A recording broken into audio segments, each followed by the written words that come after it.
What is up, everyone? This is JJBEATS, and today we'll be talking about Pokemon Shining Diamond and Brilliant Pearl. Well, if you want the short answers of whether you should buy it or not, which is probably pretty late because the holidays already passed, so you probably already have it. Well, here's the answer. If you played Diamond Pearl in the DS and preferred that over Platinum, then yes, you should get the game. But if you could really tell me you like Diamond Pearl more than you like Platinum, I don't know about that. Because if you go back and compare Diamond Pearl to Platinum, the quality of life changes. I like Pokemon Platinum last time I checked. I didn't realize how much of a difference there was with Platinum and Diamond and Pearl. Because when I played this, every time the story was going on, I kept thinking, and this happens, right? And this happens, right? Because the story is a lot lackluster than you originally remembered. I barely saw Cyrus. I barely saw Cynthia. Where's Looker? I didn't realize how much you needed those characters to make Gen 4's story feel a lot more immersive. Now, a lot of people will come defending this game because they're like, well, this is the remake. This is exactly what we wanted. And I have no problem with that. I had a fun time playing this game while I was live streaming. It caused a lot of exciting moments to occur. But you can't disregard the fact that it wasn't that great. Like, yeah, it's enjoyable. You could do Nuzlocke in it and whatnot. But the story just... Pokemon stories aren't that great to begin with. And this story felt so off without the additional content that was in Platinum. I know a lot of people talk about the day one glitches and all the glitches that occur even until the most recent update, and how that on day one if you had defeated the game, you would just get a lackluster title screen ending, as well as the music sounding really off. Now, I can't say much about the music because halfway while I was streaming, the audio just kept cutting in and out. I mean, it sounded like what a Pokemon game usually sounds like, you know, the orchestrals, especially if you play Diamond and Pearl, you gotta remember what the songs sound like. The lake songs are usually what I remember the most because those are the most smoothing to listen to. So in that sense, the music's fine. The graphics, the problem that everyone has with it, I don't understand why they didn't opt to use the models that you have right before battle starts for important cutscenes, especially ones that occur with Cyrus or in the end of the game. It's, you know, like people keep saying they're just bobbing their heads back and forth, and I don't I originally didn't have a problem with that, but I was just like, this game could have been a lot more immersive if they did do that. Imagine if you saw Cyrus, you know, old man looking Cyrus, not right before the battle starts, but like while he's going through that crazy dialogue, you know, have some cutscenes. It is possible. And especially considering how we had Pokemon Let's Go and Pokemon Heart Gold Soul Silver. Let's Go is not the best example, as a lot of people don't like it, but look back into older remakes, which is actually something I need to go over in another video, because I keep thinking, why don't we feel as happy with newer remakes than we did with older ones? But if you look at Pokemon Soul Silver and Heart Gold, beyond than what we're used to. Like, a lot of people are starting to hate those games now, but honestly, I think those are the best main series Pokemon games in my opinion. At least for the remakes. I have to play back Black and White or in Black and White 2 to actually make that debate. But yeah, the story is, you know, we're saving the world from Team Rocket. It's nothing that big. Yeah, okay.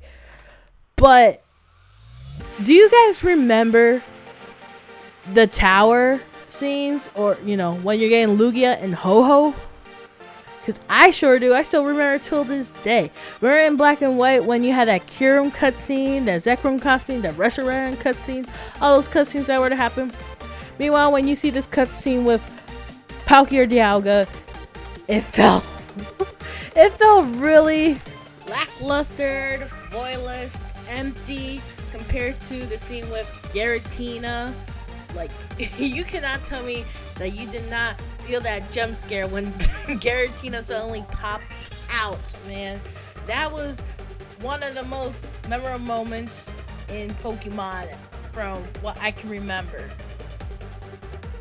Because prior to this, we couldn't get those epic cutscenes. We did one time in Pokemon Emerald with Rayquaza, but that was over and done with. That sometimes I forget that cutscene even happened, especially if you just played Sapphire Ruby. Pretty innovative in its time, especially for a DS game.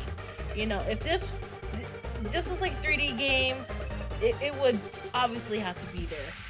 But this is on the DS software, so I would say that was quite the stepping stone.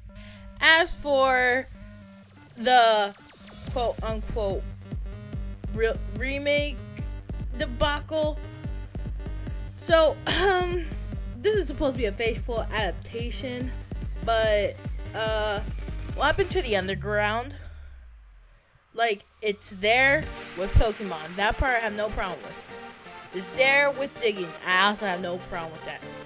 But what happened to the secret bases, like capturing the flag, putting traps and whatnot?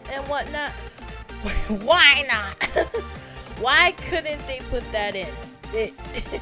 You're telling me that would have been too much work considering what they were already doing? Giving hate to the developers and whatnot. I'm just saying, like, it would have made the game so much more fun to play with your friends than what it is now, because I was trying to play this with my friend because he's like, oh, I'm so excited for the underground, only to realize we can't even interact with one another there. And then let's not forget about how the GTS is set up. Well, not GTS, the global rooms are set up, because the GTS has still not come out at this time of recording, even though 2 months have passed. But it shows that you can communicate in the pictures with multiple people, but for some reason only one other person could be in the chat at the time. Which dang, okay. I remember when multiple people could even be in the local room at the same time, but I guess that's not possible currently. You could debate that, hey, it's a great game regardless of what, but you cannot tell me this game was not rushed, because I could feel it. It is enjoyable, don't get me wrong. You can have fun with it because it is like every other Pokemon game. So if you expect a regular buy the books Pokemon game, that's what you're getting. But it definitely left a lot to be desired. I beat the main game, which the Elite Four. You know, you think you wouldn't have a problem with it because, you know, EXP is spread throughout everybody, which, yes, that is the case. However, I decided to actually switch up my Pokemon instead of having the same 6 Pokemon that you stay with the team with, only to make things harder. And boy, you could definitely If you weren't at level 70 by the time you reached the Elite Four, you could definitely feel the frustration when it came to fighting Cynthia and maybe some of the other members. You could make a Nuzlocke of this game, but you know that requires more grinding. But to me, that just came out of nowhere because I was just flying through the game, you know, taking things at my own time, switching up characters. And why am I saying characters? They're Pokemon. And it was, you know, I have the EXP share, so it shouldn't be hard. But you know, when you decide to change up your characters every stinking gym, and they're not getting EXP they would have if they had just stayed in the party the whole time. Especially because I decided to make things harder on myself and keep Piplup and Squirtle unevolved throughout my whole playthrough, which definitely made the Elite Four tougher, considering I was already at a disadvantage by having unevolved Pokemon and 2 water types on my team. But that's on me, because I made it tougher on myself. But since this is for the new generations, for kids, that is kind of weird. That is super tough. Because I remember it being super tough back in the day because, you know, I didn't want to grind. And Cynthia was just OP for me. I didn't grind my Pokemon. So, you know, I decided to, you know, hack. Get eliminate rare candies to make sure I had enough. And had the power to kill Cynthia in one go. And I don't have the problem with having the EXP share. I do understand why people do. They should make it optional whether you want it on or off. But grinding does not make things fun for me. And let's not forget all the stuff you could get in order to make the game easier, such as the Manaphy, the Mew, and the Dirachi if you have gotten all the Pokemon games so far. So yeah, the game is like every other Pokemon game. It's gonna be enjoyable depending on your age, depending on if you've never seen or played Platinum. But you shouldn't be surprised with the rants that pop up for this game, because it is quite limited. Because the dress options, which I don't understand till this day. X and Y have brought so many innovations, such as Mega Evolutions and being able to dress up your character.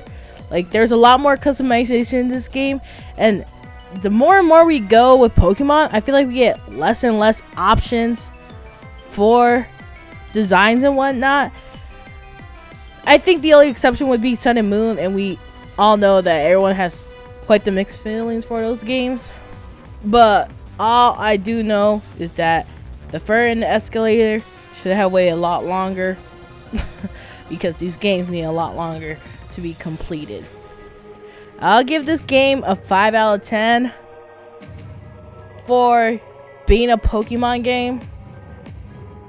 It's just average. That's usually what Pokemon is, to be honest. Average. Anyways, thank you everyone who decided to watch my ramblings for some reason. Honestly, it wasn't like an in-depth critique. It was just my personal thoughts and opinions of the game. You're gonna play the game regardless, considering how this came like 2 months later. So you already bought the game at this point, or got a gift to you. That being said, I do hope you become a part of the Squirtle Squad, the Nobodies, and become a turd nugget, baby.